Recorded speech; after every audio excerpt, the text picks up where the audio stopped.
오늘은 성령 강림 주일로 기념하는 주일입니다. 사실은 개혁교회는 이 교회 절기들을 다 지키지는 않습니다. 성령 강림 주일에 오늘 성령에 대한 말씀을 함께 나누려고 합니다. 제자들은 예수님과 함께 하고 싶었습니다. 처음에는 낯설었을 것입니다. 그런데 이제는 익숙해져 있습니다. 예수님과 함께 하는 것이 익숙해졌습니다. 예수님과 함께 있고, 함께 식사하고, 함께 사역하고, 또 보냄을 받고, 이런 일들이 이제는 익숙해져 있습니다.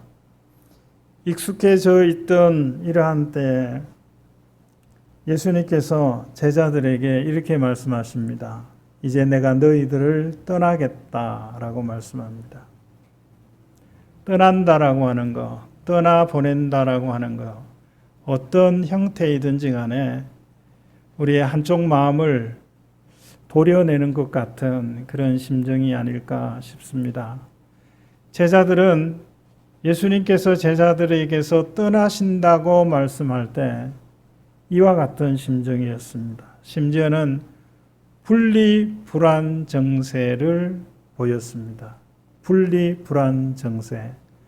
아이가, 특히 어린아이, 갓난아이가 엄마에게서 떨어질 때 그 몸에 생기는 이상 반응들이 있지 않습니까? 그래서 어떤 제자는 이렇게 말합니다. 저는 예수님이 어디로 가든지 따라가겠습니다. 죽는 데라도 따라가겠습니다. 그렇게 말하는 제자도 있었습니다. 예수님이 보람이 있었을 것 같아요. 3년 동안 동거동락했는데 내가 간다 그러니까, 내가 너희를 떠난다니까 저는 떠나지 않겠습니다. 어디든지 가겠습니다. 무슨 일이든지 함께 하겠습니다. 이렇게 말해주니 예수님 입장에서 얼마나 고마웠겠는가 생각됩니다. 어떤 제자들은 이렇게 말합니다. 절대 그런 일은 있을 수 없습니다. 있어서도 안 됩니다. 그 계획을 철회하십시오. 요즘에 철회하라는 말을 심심찮게 듣지 않습니까? 그런데 예수님의 이 계획은, 제자들을 떠나신다는 이 말씀은, 이제 너희들은 3년 동안 잘 키웠으니까 너희들은 졸업시키고, 선생님이 학생들을 졸업시키듯이 이제 너희들은 졸업시키고 이제 새로운 제자를 맞이하겠다, 그런 뜻이 아닙니다. 이렇게 말씀합니다. 내가 아버지께로 간다 그러셨어요. 내가 아버지께로 가는 것을 너희들이 기뻐하면 나를 사랑하는 것이다 라고 말씀했습니다. 예수님의 3년의 사역을 한번 스킵을 되돌아보면 어떤 사역이었습니까? 어떨 때는 많은 사람들이 환영하고 받아들이고 그렇게 했지만 대부분의 경우는 예수님의 사역을 이해하지 못해서 그의 사역을 비난하고, 심지어는 귀신 들렸다라고도 말하고, 별의별 소리를 다 들으면서 그 사역을 했습니다. 밤에 잠도 못 자고 기도하시고, 이른 새벽부터 사역하시고, 쉴 틈을 얻지도 못하고 사람들이 쫓아다니고, 예수님의 그 3년 사역은 쉼이 없는 그런 사역이었던 것 같아요. 물론 쉬는 시간도 있으셨고 배에서 주무시는 시간도 있었지만 그 사역이 얼마나 피곤한 사역이었을까요? 그런데 이제 아버지께로 간다 그랬어요. 아버지께로 가면서 아버지는 나보다 크신 분이시다 이렇게 말씀합니다. 예수님이 이제 아버지께서 간다라고 하는 의미는 쉼을 생각할 수 있는 그런 계획인 것 같습니다. 그러면서 이 분리불안 가운데 있는 제자들에게 예수님이 약속하셨습니다. 내가 가면 다시 올 거다. 내가 가면 내 아버지와 함께 얼마 동안 있다가 다시 올 것이다. 다시 오면 너희와 함께 있을 거다. 다시 오면 너희와 영원히 함께 있을 거다 라고 약속하셨습니다. 그리고 또 한 가지 약속은 뭐냐면 내가 가 있는 동안에 나를 대신해서 너희를 보살필 보혜사를 보내겠다 그랬습니다. 보혜사의 뜻은 곁에서 돕는다는 뜻입니다. 예수님도 보혜사였어요. 예수님도 제자들 곁에 있으면서 제자들을 도우셨어요. 제자들이 하나님을 잘 믿을 수 있도록, 하나님을 잘 섬길 수 있도록, 복음을 잘 전할 수 있도록 곁에서 돕는 일들을 하셨습니다. 그런데 예수님이 가셔서 하나님 아버지와 함께 있는 동안 그 기간 동안에 보내실 보혜사는 다른 보혜사다 그랬습니다. 다른이라는 말은 질이 다르다는 말이 아닙니다. 같은데 예수님이 아닌 다른 신, 성령을 보내시겠다고 약속하셨습니다. 더 많은 사람들을 곁에서 도우실 수 있는 성령님을 보내시겠다고 약속을 하셨어요. 성령님의 오심은 보냄을 받아서 오셨습니다. 하나님께서 예수 그리스도의 이름으로 성령님을 보내셨다 그랬습니다. 이 말의 의미는 이제 하나님의 누구는 이렇게 말합니다. 하나님의 시대가 있고 예수님의 시대가 있고 성령님의 시대가 있다 이렇게 말합니다. 그거 정확한 표현 아닙니다. 잘못될 수 있는 표현이에요. 하나님이 일하실 때나 예수님이 전면에 나서서 일하실 때나 성령님이 전면에 나서서 일하실 때나 그 하는 일은 같습니다. 그 뜻이 같다는 거예요. 예수님이 하나님께로 가시고 다른 보혜사 성령님이 오시면 새로운 리더십이 등장하는 건데 다른 리더십은 아니라는 거예요. 같은 리더십입니다. 같은 목적을 갖고 있어요. 같은 뜻을 갖고 있습니다. 여러분, 리더십이 바뀌는 것은 또 하나의 충격일 수 있죠. 리더십을 바뀌는 건 충격이에요. 그런데 비슷한 일을 하면 그래도 낫습니다.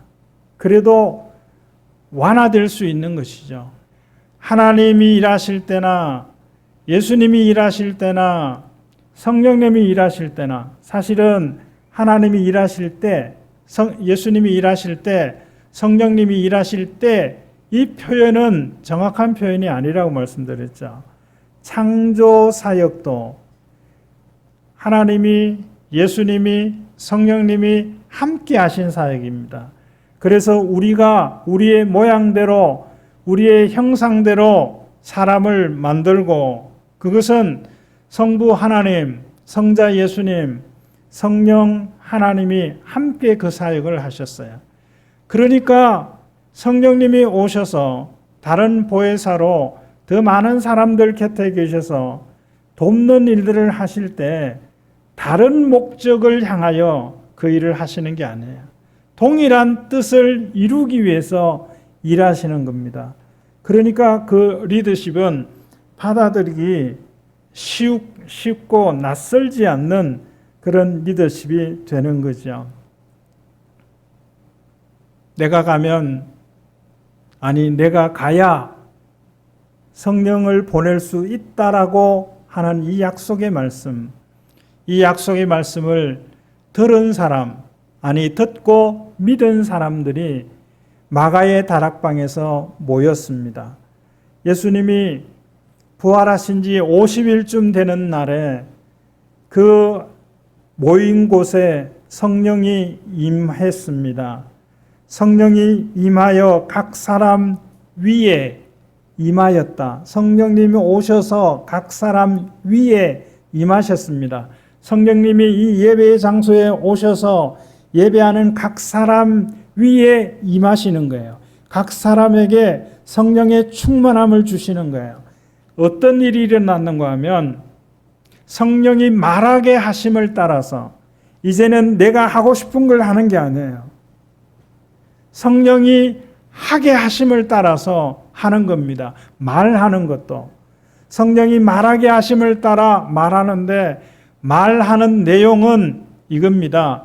예수님이 우리 죄를 위하여 십자가에 죽으셨다는 것. 그리고 사흘 만에 우리를 위하여 다시 살아나셨다는 것. 말하는 내용은 이 복음의 내용이에요. 그런데 말하는 방식은 달라요. 다른 언어로, 적어도 사도행전 2장에 보면 16개 나라의 방언으로 각 사람이 말했어요. 그래 다른 방언을 쓰는 사람이 자기 나라 말로 들을 수 있었다 그랬습니다. 성령이 말하게 하심을 따라 다른 언어들로 말하는 이런 일들이 생겨났습니다.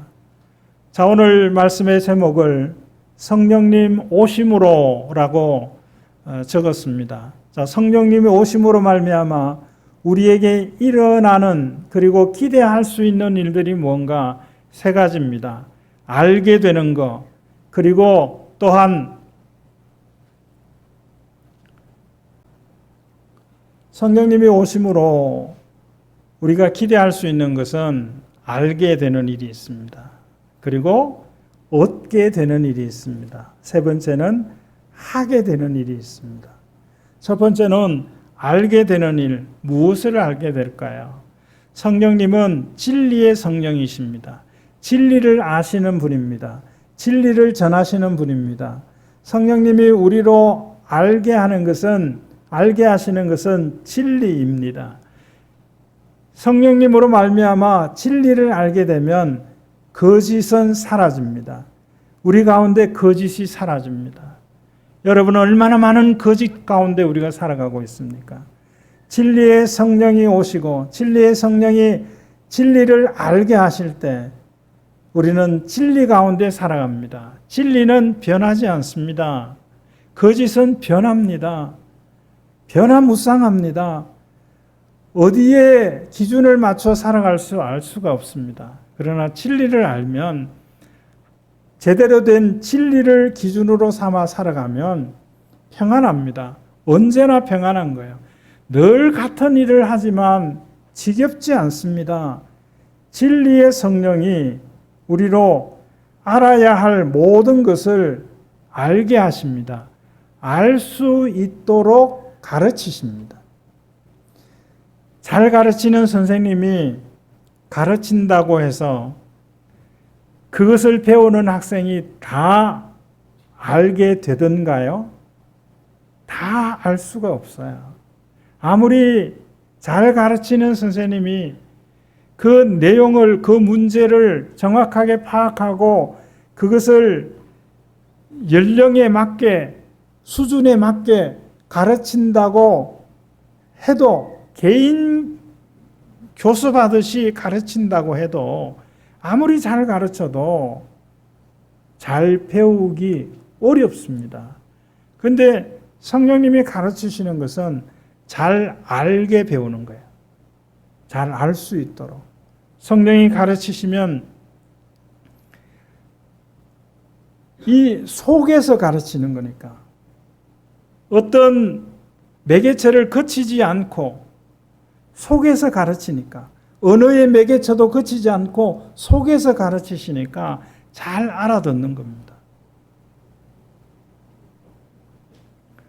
성령님이 가르치시는 것은 이 세상에 살아갈 동안에 필요한 거, 처세술, 어떻게 하면 속지 않고 어떻게 하면 손해보지 않고 이런 것들을 가르치는 것이 주 내용이 아니라 영적인 것들을 가르치십니다.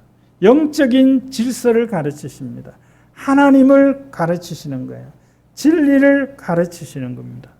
또 하나는 이미 배운 것을, 이미 배워서 알고 있는 것을, 이미 배워서 알고 있던 것들을 기억하게 하십니다. 이게 성령님께서 하시는, 가르치시고 배운 것을 기억하게 하시는 거예요. 여러분 어떤 것을 두려워하십니까? 어떤 사람들은 나이가 들어가면서 특히 수명이 점점 늘어나면서 사람들 마음속에 있는 두려움, 잊어버리는 것, 기억하지 못하는 것. 이것이 무엇인지 기억하지 못하면 치매라 그러잖아요. 이거 뭐 하는 건지 모르면 치매라는 거예요.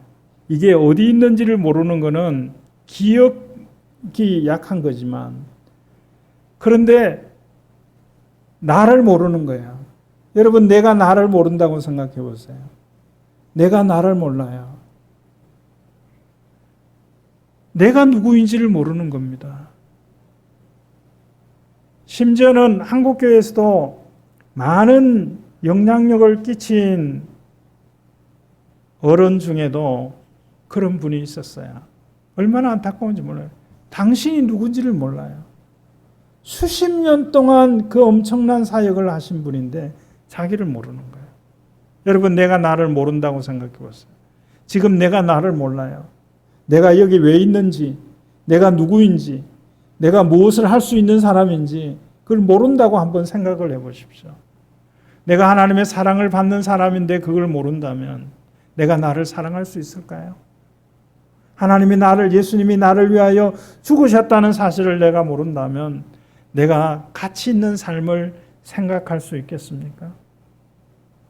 기억나게 하시는 거예요. 그러므로 성령을 모신 성도들은, 성령에 충만한 사람들은 이 치매의 두려움에서 벗어날 수 있기를 바랍니다. 성령님께서 기억나게 하시는 거예요. 너는 하나님의 사랑을 받은 사람이야. 너를 위하여 내가 예수 그리스도를 십자가에서 죽게 만들었어. 이거 잊지 않게 하십니다. 잊지 않고 주님 부르실 그때까지 기억하면서 그것을 감사하고 그것 때문에 기뻐하며 살아갈 수 있게 되기를 주의 이름으로 축원합니다. 두 번째로 성령의 오심으로 우리가 알게 되는 일이 있습니다. 두 번째는 얻게 되는 일이 있습니다. 오늘 말씀에 있는 내용에서만 소개하면 성령의 오심으로 말미암아 우리가 무엇을 얻게 됩니까? 알아야 될 것을 알게 될 때, 내가 누구인지를 알게 될 때 평안이 있습니다. 예수님께서 제자들에게 이렇게 말씀하셨죠. 내가 너희에게 평안을 끼치노니 그랬어요. 이 끼친다라고 하는 말은 내가 너희에게 평안을 남겨둔다라고, 평안을 너희에게 준다는 말이에요. 끼친다는 것은. 내 평안을 너희에게 주노니 그랬어요. 예수님은 평안을 가지신 분이십니다. 예수님이 어떻게 평안을 가지셨나요? 평안을 갖기 위해서 투쟁하셨나요? 예수님은 겸손하심으로 평안을 가지셨어요. 예수님은 십자가의 죽으심으로 평안을 가지셨습니다. 사람들은 평안을 가지기 위해서 다른 방법을 선택하는데 예수님은 겸손을 선택하셨고 순종을 선택하셨어요. 그래서 얻은 그 평안을 우리에게 남겨놓으셨다고, 너희에게 준다라고 말씀하신 거죠. 그러므로 성령이 오심으로 말미암아 예수님이 가르치신 것, 우리가 알아야 될 것을 배워주셔서 알게 됨으로 말미암아 우리에게 남아 있는 것은 평안입니다. 여러분 평안하십니까? 아니면 여전히 내 마음에 불안하고 두려운 마음도 마음 한편에 있습니까? 그거 잘못된 것은 아닙니다. 우리는 이 땅에 살아가는 동안에 이런저런 이유 때문에 이런저런 일로 마음의 불안과 두려움과 떨림을 가지고 있습니다. 그것을 무엇으로 이기는가 하면 성령님의 역사하심으로 진리를 알게 됨으로 얻게 되는 그 평안이 그걸 상쇄하고 극복해낼 수 있는 거예요. 그러므로 여전히 불안한 상태, 여전히 두려운 상태에서도 평안한 삶을 살아갈 수 있는 겁니다. 이와 같은 역설적인 삶을 살아갈 수 있게 되기를 주의 이름으로 축원합니다. 이 일을 위하여 성령님이 우리와 늘 함께 하십니다. 함께 하시기 때문에 우리가 기뻐하고 왜냐하면 우리 가운데 계시는 성령님이 기뻐하시면 우리가 기뻐하고, 우리 가운데 계시는 성령님이 슬퍼하시면 우리가 슬퍼하는 거예요. 우리가 하나님의 뜻대로 살 때에 기뻐하시고, 우리가 무지함으로 헛발짓하며 살아갈 때 슬퍼하시는 거예요.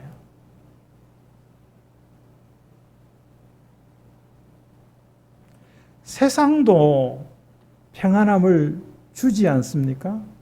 세상이라고 하면 물질입니다.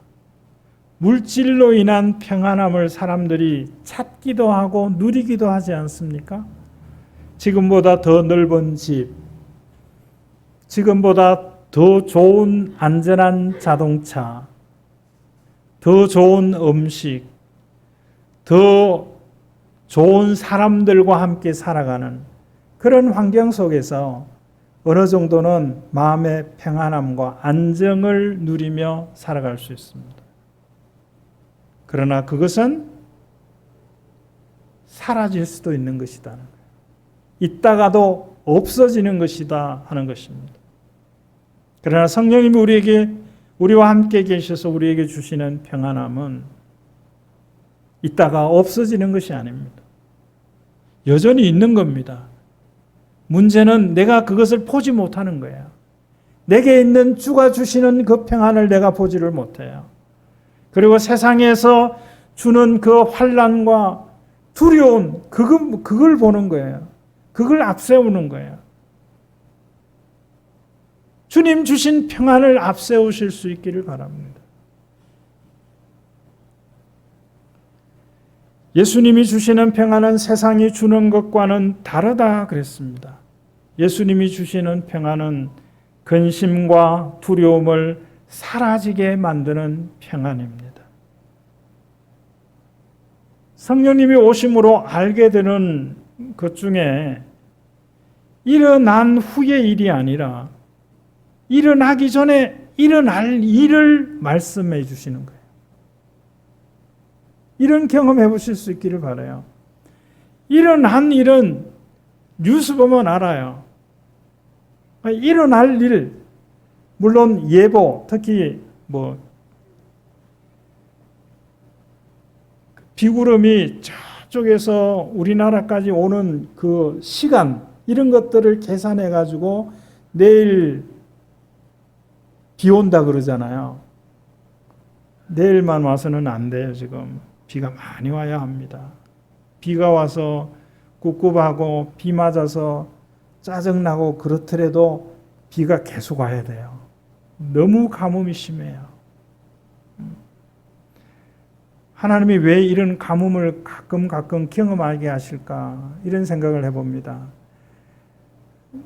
이런 걸 경험해야 너희들이 아무리 날고 뛰어도 바벨탑을 쌓아도 소용이 없다는 것은 너희들이 알지 그러시는 것 같아요.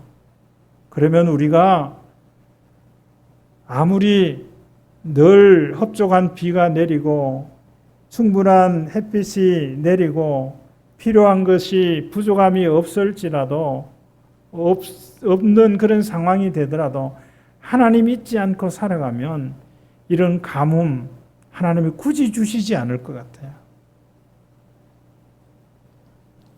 성령님이 오심으로 일어난 후의 일을 아는 것이 아니라 일어나기 전에 일어날 일을 아는 거예요. 최근에 어떤 방송국에서 이런 드라마가 있었어요. Again My Life. 어떤 사람이 사고로 죽었어요. 근데 다시 살았어요. 그러니까 시간을 되돌려서 다시 사는 거예요. 그러니까 어떤 장면이 딱 오면 요 일 뒤에는 요 일이 일어날 것이다. 이걸 아는 거죠. 그 사람만 그 드라마 안에서. 그러니까 어떤 일이 일어났을 때 그 일 다음에 일어날 일을 알고 있어요. 머리로. 그러니까 그걸 피해가는 거예요. 그 드라마가 아마 그 카타르시스를 보는 사람들이 많이 느꼈을 것 같아요. 있을 수 없는 일이지만 사람들의 상상력은 거기까지 갔어요. 일어나기 전에 일어날 일들을 알게 하시는 거예요. 우리가 이와 같은 일은 아니지만 얼마든지 우리가 지금 하고 있는 일들을 통해서, 우리의 모습을 통해서 내일을 예측할 수 있는 일들은 얼마든지 있습니다. 내가 어렵고 힘든 상황 가운데서도 예수를 주라고 고백하며 살아가고 있다면 그는 분명히 성령이 함께 하시는 삶이고, 그 삶은 구원받는 자의 삶이 분명합니다. 그런 것들을 예측할 수 있는 것이죠. 자, 성령님이 오심으로 알게 되는 것이 있고 얻게 되는 것이 있고, 세 번째 마지막으로 할 수 있는 일이 있습니다. 하게 하는 일이 있어요. 하지 못하던 일들입니다. 세상 가운데 있었을 때는 상상도 하지 못하는 일들입니다. 그런데 이제 그리스도 안에 있으므로 가능한 일들이 있습니다. 성령님이 오심으로 말미암아 우리 모두에게는 은사를 주셨어요. 한 가지 이상은 다 주셨다 그랬어요.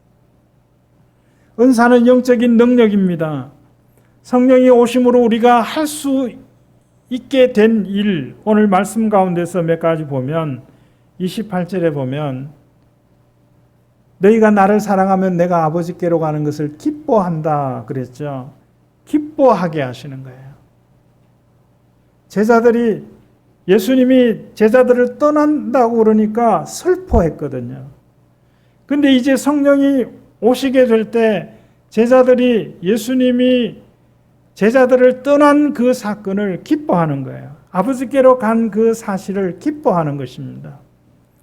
성령이 오심으로 우리는 기뻐할 수 있습니다. 우리는 누구라고요? 기뻐할 수 있는 사람입니다. 세상의 것으로 기뻐하는 것이 아니라 영적인 것으로, 하늘의 것으로 기뻐할 수 있는 사람입니다. 또 하나는 사도행전 2장에 있는 말씀대로 성령이 각 사람에게 임하고 나니까 성령이 말하게 하심을 따라 말했다 그랬어요. 복음을 말했죠. 다른 언어를 가지고 말을 했습니다. 말하게 하는 거예요. 복음을 말하게, 진리를 말하게 되는 거예요. 전에는 한마디도 할 수 없었어요. 예수님에 대해서, 하나님의 사랑에 대해서 한마디도 말하지 못하던 사람들이 성령이 오심으로 말미암아 말할 수 있게 되었어요. 그렇게 할 수 있는 환경이 만들어졌다는 거예요. 여전히 성령님이 오셨는데도 성령의 충만함을 갖고 있는 이들 가운데도 여전히 말하지 못하는 이들도 있어요. 그러나 할 수 있는 가능성이 주어졌다 하는 것입니다. 세 번째는 27절에 있는 대로 평안하게 하는 겁니다.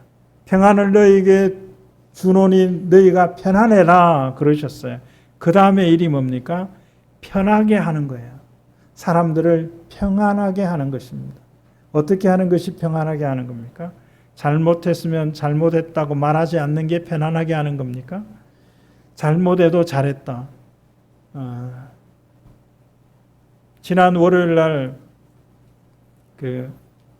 노예에서 운동하는 목사님들이 저 가평에 목사님들하고 친선 경기를 했어요.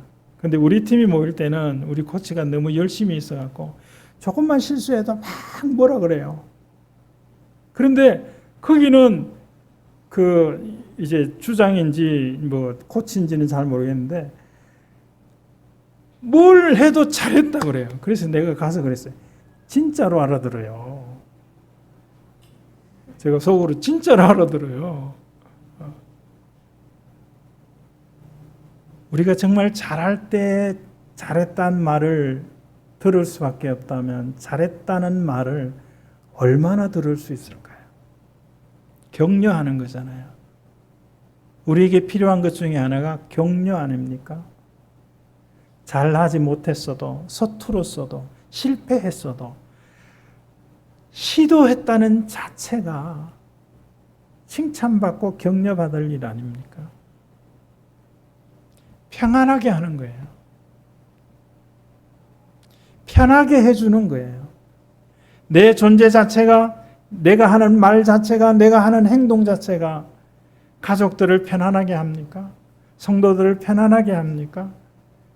그렇지 않거나 그렇지 못하다고 하면 우리는 누구라고요? 성령 받은 사람이에요. 그 증거가 뭡니까? 예수 믿는 게 그 증거예요. 성령으로 하지 아니하고는 예수를 주라고 고백할 수 없다고 그랬어요. 예배하는 것이 증거예요. 물론 성령 받지 않는 사람도, 예수 믿지 않는 사람도 예배의 자리에 있을 수 있죠. 그러나 우리가 예배하고 있다면 성령님에 의해서 하고 있는 일이라는 사실을 기억해야 할 겁니다.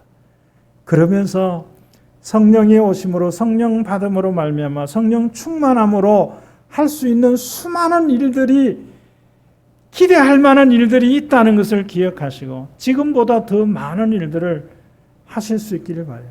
예수 믿는 일, 예배하는 일, 기도하는 일, 찬양하는 일, 희생하는 일, 섬기는 일, 헌신하는 일, 편안하게 하는 일. 우리가 할 수 있는 일은 무궁무진합니다. 성령님이 오셨습니다. 그래서 우리가 예수 믿게 됐습니다. 그래서 우리가 예배하게 됐습니다. 성령님이 오심으로 우리가 할 수 있는 일은 이것보다는 훨씬 더 많습니다. 진리를 알게 될 것입니다. 평안을 간직하게 될 것입니다. 다른 사람을 주 앞으로 인도하며 평안하게 하는 일들을 할 수 있습니다. 이 많은 일들을 기대할 수 있는 것이 성령님이 오심으로 말미암아, 우리에게 오심으로 말미암아 가능해진 일입니다. 하나님을 믿고 예수 그리스도를 따르고 성령의 이끄심을 따라서 믿음으로 살아가는 성도들이 다 되기를 주의 이름으로 축원합니다. 하나님 감사합니다. 예수님께서 아버지께로 가시면서 내가 너희를 위하여 다른 보혜사 성령을 보내시겠다고 약속하심처럼 성령님이 우리 가운데 오셔서 우리 각 사람에게 임하셔서 예수를 주라고 고백하며 하나님을 영과 진리로 예배하며 성령의 위로하심으로 살아가게 하시니 감사합니다. 이 은혜로 살아가는 저희들 가운데 더 많은 일들을 기대하며 살아가는 저희들이 되게 하옵소서. 지금은 부활이요 생명이신 우리 구주 예수 그리스도의 은혜와 하나님 아버지의 다함이 없는 사랑하심과 성령님의 감동, 감화, 교통 충만하심이 성령님이 오심으로 말미암아 알게 되었고 얻게 되었고 하게 된 일을 알아서 믿음으로 살아가는 성도들 가운데 이제로 영원히 함께 있을지어다. 아멘.